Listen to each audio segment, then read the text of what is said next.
Hello everyone, welcome back to my channel হৈমস kitchen. আজকে হৈমস কিচেনে আপনাদের জন্য খুবই উপকারী একটি রেসিপি নিয়ে হাজির হয়েছি। তো ভিউয়ার্স, আজকে আপনাদের সাথে শেয়ার করব স্যান্ডউইচ। আর এই স্যান্ডউইচটা একেবারে দোকানের মতো করে তৈরি করে দেখাবো। আর এই স্যান্ডউইচটা তৈরি করতে কোনো স্যান্ডউইচ মেকারেরও দরকার হবে না, বাসায় তৈরি করতে পারবেন খুব সহজে। চলুন তাহলে শুরু।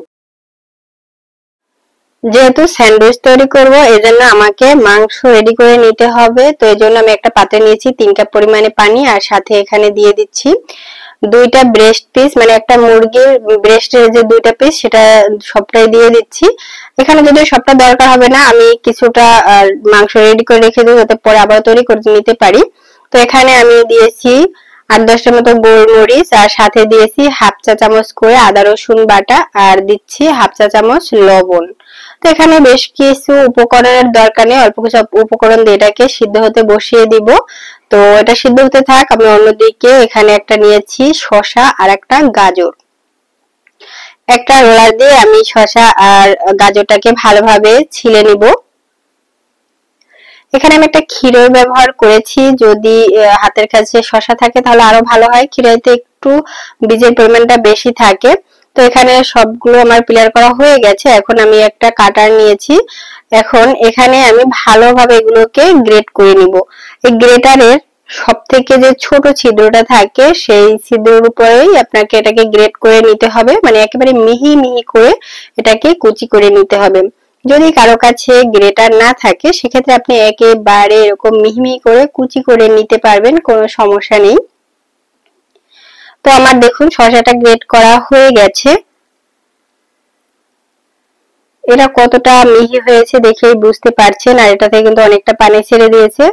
এরপরে আমি গাজরটাকেও সেম ভাবে এখানে ছোট ছোট করে কুচি করে নিব।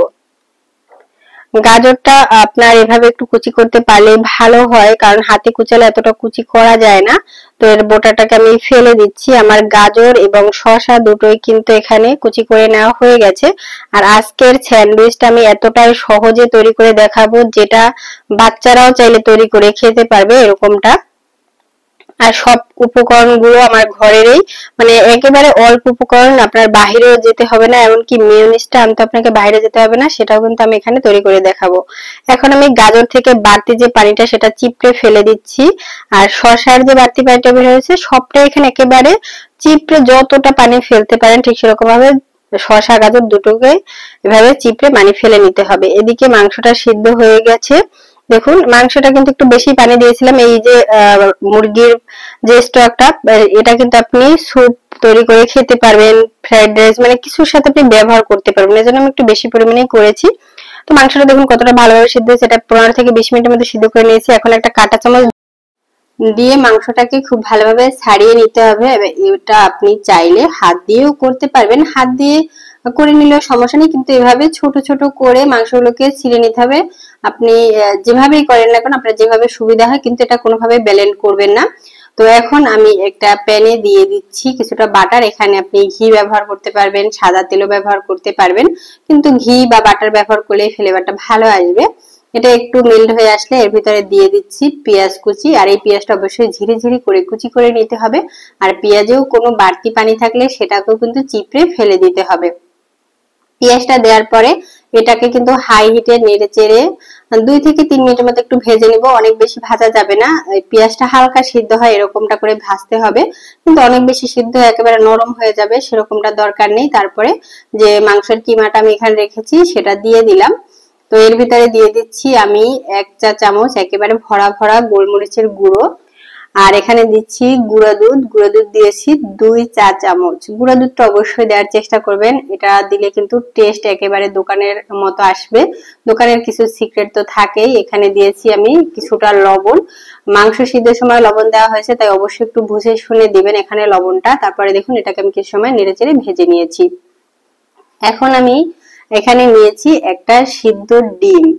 ডিমটাকে আমি একটা ব্লেন্ডারের যে ছোট জগটা থাকে তার ভিতরে নিয়ে নিলাম, আর এর ভিতরে দিয়ে দিচ্ছি একটা হালকা টেলে নেওয়া শুকনো মরিচ। এটা কিন্তু অনেক বেশি টেলে নেবেন না, মানে একেবারে কালচে করে ফেলবেন না।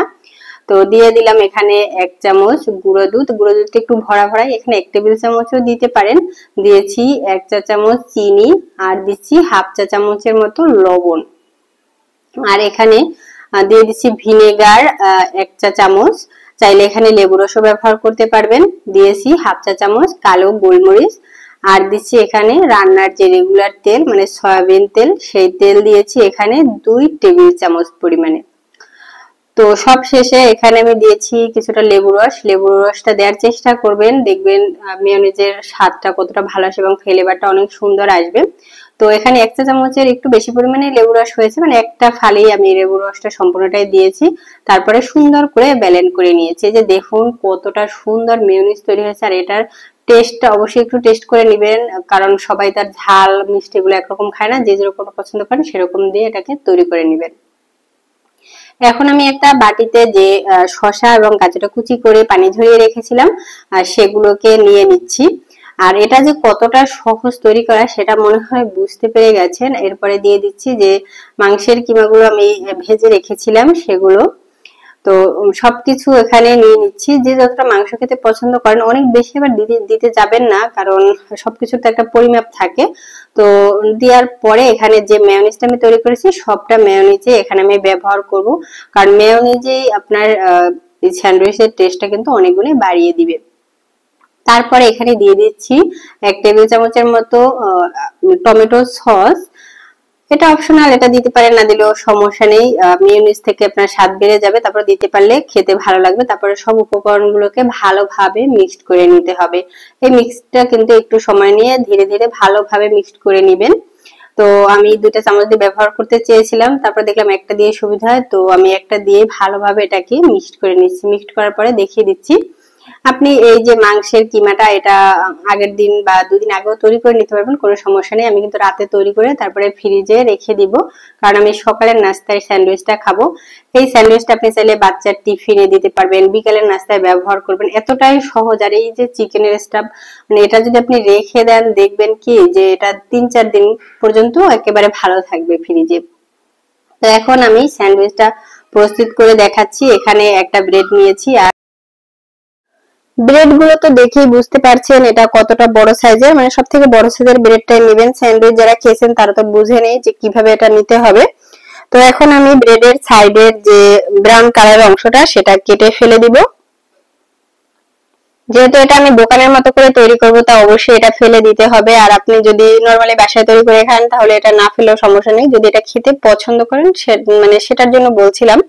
তো এখন আমি সবগুলো ব্রেডের এরকম এক এক করে সাইড গুলোকে কেটে নিব, কারণ সবগুলো মানে স্যান্ডউইচ তৈরি করার আগে সবকিছু আমি একসাথে প্রস্তুত করে নিচ্ছি। এখন আমি সেখান থেকে একটা ব্রেড নিয়েছি আর ব্রেডের উপর লাগিয়ে নিচ্ছি বাটার। এখানে আমি পিনাট বাটারটা ব্যবহার করেছি, আমার বেবির জন্য এটা তৈরি করছি, যার কারণে এখানে একটু পিনাট বাটার দিয়ে দিচ্ছি। আর বাটার না দিলেও সমস্যা নেই, কিন্তু বাটার দিলে এটা বেশ কিছু সময়, ধরেন অনেক সময় তৈরি করে রাখলেন, বাসায় গেস্ট আসতে একটু দেরি হলো, তো এখানে বাটারটা দিলে আপনার ভিতরে মাংসের কিমাটাও খুব সুন্দরভাবে থাকবে। তো এই কারণেই বাটারটা মানে দিতে পারলে ভালো হবে। তো এরপরে আমি আরেকটা রুটি দিয়ে এটাকে চাপা দিয়ে দিলাম। এখন যেহেতু আমার স্যান্ডউইচ মেকার নেই, তো আমি দোকানের মতো কিভাবে তৈরি করব সেটাই দেখিয়ে দিচ্ছি। একটা প্যানে আমি সামান্য ঘি ব্রাশ করে নিচ্ছি, এখানে কিন্তু খুবই সামান্য দিতে হবে। আর চুলার আঁচটা একেবারে লো হিটে রাখতে হবে। হালকা গরম হয়ে এলে তারপরে আমি ব্রেডটা দিয়ে দিলাম। হালকা চেপে চেপে ব্রেডটাকে ভেজে নিতে হবে, আর 2টা সাইডে কিন্তু ভেজে নিতে হবে। এমন ভাবে ভাজবেন যাতে হালকা ব্রাউন কালার আসে, কিন্তু এটা যাতে বেশি ব্রাউন কালার না আসে। আবার এবার মানে খেয়াল রাখতে হবে যাতে এটা পুড়ে না যায়। যে দেখুন কতটা হালকা কালার নিয়ে এসেছি। তো এক এক করে আমি সবগুলো স্যান্ডউইচ প্রথমে প্রস্তুত করে তারপরে এগুলোকে আমি প্যানের উপরে একটু সেকে নিচ্ছি। যেরকম স্যান্ডউইচটা তৈরি করে এটা আপনি অবশ্যই একটু সাবধানে করবেন। তো আমার প্রত্যেকটা রুটি এখানে সেকে নেওয়া হয়ে গেছে, তারপরে আমি এগুলোকে কেটে নিচ্ছি। স্যান্ডউইচ কিন্তু সবসময় ত্রিভুজ আকারের হয়, সেটা আমরা সবাই জানি। তো এই জন্য আমরা মাঝখানে কোনাকুনি বরাবর কেটে নিলে দেখবেন স্যান্ডউইচ প্রস্তুত। আর এটা দেখতে তো দোকানের মতো হয়েছে, সাথে খেতেও কিন্তু সেই ধরনের মানে সেই লেভেলের মজা হয়েছিল। এখন আমি স্যান্ডউইচটা কিভাবে ফ্রিজে রাখবেন সেটা দেখিয়ে দিচ্ছি। এরকম একটা র্যাপিং পেপার বা পলিথিনে করে আপনি পেঁচিয়ে রাখতে পারেন। এরকম পেঁচিয়ে রাখলে একেবারে দোকানের মতো সফট থাকবে। যখন খাবেন তখন একটু বের করে ঠান্ডাটা ছাড়িয়ে নিয়ে বা একটু ওভেনে গরম করে নিলেই, ওভেন না থাকলে সেখানে চুলায় গরম করে নিলে দেখবেন একেবারে পারফেক্ট দোকানের মতো স্যান্ডউইচ আপনি বাসায় রেডি করে নিতে পারছেন। আর এই স্যান্ডউইচটা একদিন তৈরি করে আপনি 4-5 দিন ইজিলি খেতে পারবেন। দেখুন কতটা সহজ রেসিপি আপনাদের দেখিয়ে দিলাম। তো ভিউয়ার্স, আজকের রেসিপি কেমন লেগেছে অবশ্যই জানাবেন। ভালো লাগলে লাইক শেয়ার কমেন্টস করতে ভুলবেন না। আর আমার চ্যানেল নতুন হয়ে থাকলে অবশ্যই আমার চ্যানেলটিকে সাবস্ক্রাইব করে দিবেন। এই যে স্যান্ডউইচটা রেডি করে রেখেছি, এটা আমরা সকালেই খেয়ে ফেলবো, এজন্য সবগুলো আর প্যাকেজিং করে দেখালাম না। তো এখানে আপনি চাইলে চিকেনের স্টাক, যেটা চিকেনের পুরটা, সেটা আপনি আলাদা করে অনেকগুলো বানিয়েও ফ্রিজে ডিপে রেখে দিতে পারেন। আর এভাবে তৈরি করে আপনি একেবারে স্যান্ডউইচটাও 6-7 দিনের মতো ভালোভাবে রেখে দিতে পারবেন, কোনো সমস্যা হবে না। এমনিতেও যেহেতু শীতের সিজন, অনেক ভালোই থাকবে।